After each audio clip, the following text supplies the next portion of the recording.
Hello everybody, in today's video I'm going to show you how to contact ETRADE customer service. Firstly, you need to open any of the web browser, and in the top there's this address bar. You need to type down etrade.com and enter it. And from here what you need to do is, in the top right there's this customer service and support. Select that, and over here you can go to this contact us FAQs here, as I'm going to select this FAQ. And from here, you can find this most popular question asked by the client. And if you find any relatable issue here, what you can do is you can simply open a question here, and after that, you'll get this instruction. You can simply follow the instruction here. And if you need more help, what you can do is you need to scroll a bit down and find to this contact us. What you can do is scroll a bit down again over here.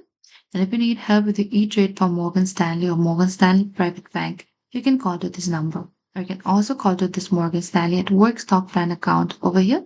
And if you have any issue with a designated brokerage, you can call to this number. And before contacting customer service, make sure you have your account information ready for identity verification. And that is it. Thank you for watching this video. I hope this video was helpful.